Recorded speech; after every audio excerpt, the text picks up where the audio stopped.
예, 목요일 묵상의 시간입니다. 이 정도면 되겠지라는 생각의 결과. 이 정도면 되겠지라는 생각의 결과. 자, 이런 제목으로 오늘 계속해서 또 묵상 나누겠습니다. 자, 어제 우리는 그 유사순종의 위험성에 대해 나누었는데, 이제 또 하나의 치명적인 함정이 대충순종입니다. 이거는 하나님의 명령을 100% 순종하는 게 아니라 적당한 선에서, 내 선에서 마무리하는 이 불안전한 순종을 뜻하죠. 여호수아 11장 22절은 이스라엘이 가나안 족속을 다 멸절했다고 했는데 끝에 보면 가사와 가드와 아스도데만 약간 남았더라라고 이렇게 기록하고 있습니다.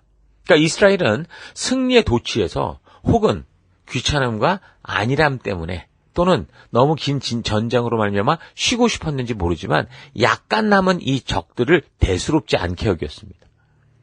99% 이게 순종했으니 이 정도면 다 된 거 아니냐 이렇게 생각을 했겠죠. 하지만 하나님께서 가나안 족속을 진멸하라고 하신 이 분명한 뜻은 뭔가 채워지지 않았던 거예요. 왜 진멸하라고 하셨습니까? 하나님이 잔인해서가 아니에요. 그거는 죄의 가증한 영향력으로부터 당신의 백성을 거룩하게 지키기 위한 이 영적 오염을 원천 차단하려고 하는 하나님의 사랑의 명령이었습니다. 하나님이 진멸을 명령하신 이유는 이 죄의 영적 오염을 원천 차단하기 위했던 거죠. 그런데 이제 이스라엘 백성들은 어떤 이유로든 완전하지 못했습니다. 여호수아 11장 22절 이스라엘 자손의 땅 안에는 아낙 사람이 하나도 남음이 없고 가사와 가드와 아스도드만 약간 남았다. 그러니까 전쟁에서 완전히 이제 승리에 거의 확정 짓다 보니까 이스라엘이 약간 남은 적들을 대수롭게 여기지 않고 노예로 써도 되지 이런 식으로 이제 전쟁을 끝냈던 거죠. 그러니까 99% 순종하면 이거 100% 똑같은 거 아니야? 이렇게 생각을 했다는 겁니다. 여러분 이거는요 근데 거대한 산불을 끄는 거하고 같아요. 거대한 산불이 났을 때 그 큰 불길을 잡는다고 얼마나 고생합니까? 그래서 어쨌든 크게 날아가는 번져가던 불길을 잡으면 안심을 하게 되는데 그래서는 안 된다는 거죠. 소방관들이 가장 경계하는 게 뭐냐면 큰 불도 큰 불이지만 이제 뭔가 다 꺼졌다고 생각할 때 곳곳에 숨어있는 작은 불씨들이거든요.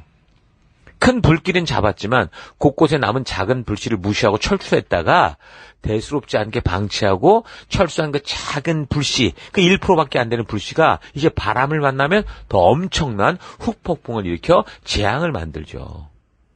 오늘 본문에서 증거해 주듯이 이스라엘이 남겨둔 가사와 가드와 아스도드의 그 아낙 자손들이 바로 이 꺼지지 않는 잔불과 같아서요. 훗날에 보면 이스라엘 역사 전체를 태우는 위협이 됩니다.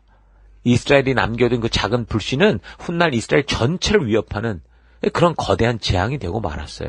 사사시대 내내 이스라엘을 괴롭히는 그런 가시가 됐었고요. 이스라엘을 40년간 조롱했던 이 거인 골리앗도 바로 이 남겨진 땅, 이 가드 출신이었거든요.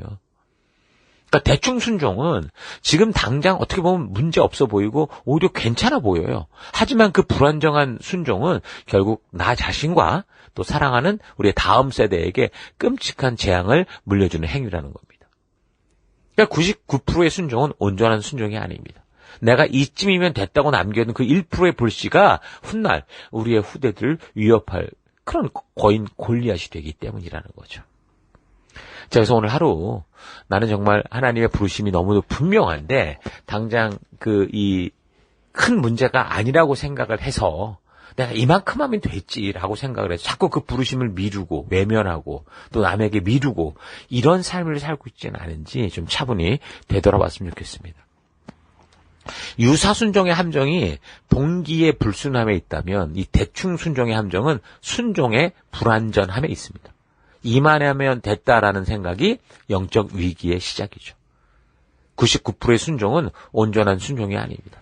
예수님이 그 골고다 길을 십자가 메고 올라갔다고 해서 이제 다 됐다라고 그게 끝난 게 아니었어요. 마지막 1% 십자가에서 죽는 그것까지 갔을 때 온전하게 하나님의 뜻이 이루어진 거죠. 그러니까 남겨두는 1%의 불순종이 결국 완전히 내 삶의 전체를 이 사회를 뒤바꿀 수 있다라는 거 기억해야 됩니다. 우리는 죄와의 싸움에서 적당히 타협하려는 경향이 있죠. 작은 죄 하나, 나쁜 습관 하나를 이 정도는 괜찮겠지라고 방치합니다. 그러나 그 작은 불씨가 나중에 걷잡을 수 없는 산불이 돼서 되돌아오죠. 하나님은 우리에게 그래서 적당한 순종이 아니라 완전한 순종을 원하십니다. 나를 위함이 아니고, 하나님을 위함이 아니라 바로 나를 위한 거죠. 내가 남겨둔 가사와 가드와 아스돗은 그래서 무엇인지 우리가 잘 되돌아봐야 됩니다. 지금 그것을 끊어내지 않으면 훗날 그것이 나를 찌르는 가시가 될 거예요. 오늘이 바로 그 남겨준 죄의 뿌리를 뽑아야 될 그날이라고 생각하십시오. 그래서 이스라엘이 남겨둔 그 작은 불씨, 가사와 가드와 아스돗은 훗날 이스라엘 전체를 위협하는 거대한 재앙이 됐고 99% 순종했으니 된 것이 아니냐며 대충 마무리하는 것이 바로 패망의 함정이 됐다라는 이 사실 잊지 마시고 내 삶에 그런 것이 있다면 아주 씨를 뽑고 뿌리를 뽑는 우리가 되기를 바랍니다. 하나님 앞에서 하나님 말씀으로 자신을 철저히 조명해보고 대충 얼버무리며 넘어가는 신앙이 아니고요. 오직 하나님 말씀대로 그의 뜻대로 그의 의도대로 믿음의 길을 온전하게 걷는 여러분 되시기를 주 여러분으로 축원합니다. 잠시 기도하겠습니다. 하나님, 적당히 이 삶 속에서 늘 타협하려고 했던 이 게으름의 태도를 하나님 용서해 주옵소서. 죄의 모양이라도 버리라 하신 말씀처럼 철저하게 순종하는 믿음의 길을 걷기 원합니다. 하나님, 오늘 말씀을 통해 작은 불씨가 큰 재앙이 된다라는 거 깨닫게 됩니다. 그래서 하나님, 이제 하나님의 부르심 앞에 더 이상 미루는 자가 아니라 핑계대는 자가 아니라 당장 그 주의 고리를 끊고 주의 말씀과 부르심 따라가는 내가 되기를 결단합니다. 이 정도면 되겠지라는 자기 만족, 자기 기만에 빠지지 않고 하나님, 주님이 주신 그 길을 끝까지 걸어가는 그런 길 걷게 하여 주옵소서. 함께 하시고 인도하심을 감사드리고 예수님 이름으로 기도했습니다. 아멘.